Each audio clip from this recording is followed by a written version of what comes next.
কুরবানি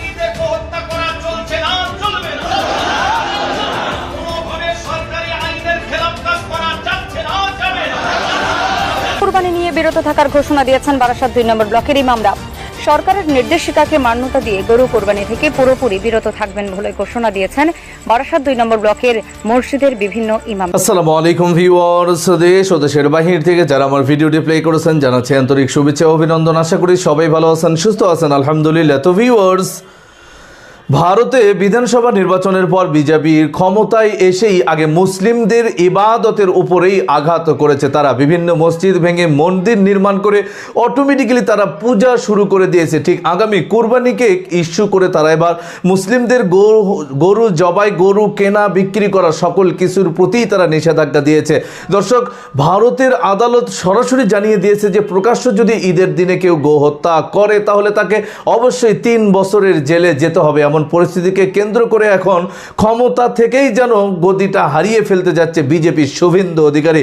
দর্শক, আসলে কি ভারতে কুরবানি এবার হচ্ছে এবং গরু দিয়ে নাকি তারা নতুন কোনো এক আন্দোলনে যাচ্ছে? বিস্তারিত আপডেট জানবো আমরা রিপোর্টার। সো ভিডিওতে যাওয়ার আগে ছোট রিকোয়েস্ট করবো, যারা চ্যানেলটি সাবস্ক্রাইব করেননি সকল আপডেট সবার আগে জানতে অবশ্যই চ্যানেলটি সাবস্ক্রাইব করে পাশে রাখবেন। দর্শক, আসুন স্ক্রিনে।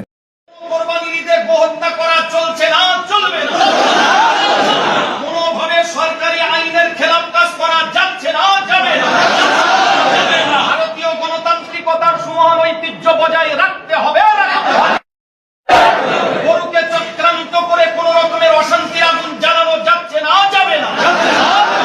কোন নেতা নেত্রীর প্ররোচনায় আমরা গরু জবাই করছি না, করব না।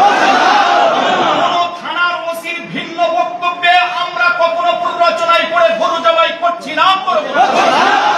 কুরবানি নিয়ে বিরত থাকার ঘোষণা দিয়েছেন বারাসাত 2 নম্বর ব্লকের ইমামরা।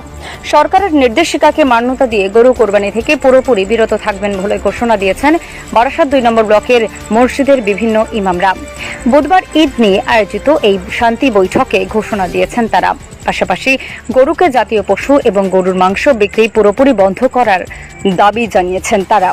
চলতি মাসের 28 তারিখে দেশব্যাপী ঈদুল আজহা ও কুরবানির ঈদ উৎসব পালিত হবে। এই উৎসবে মুসলিমরা সাধারণত গরু কোরবানি করে থাকেন, কিন্তু রাজ্যে বিজেপি সরকার ক্ষমতায় আসার পর 1950 সালের একটি আইন লাগু করেছেন। সেই আইন অনুযায়ী 14 বছর বয়সের কম কোনো গরু জবাই করা যাবে না।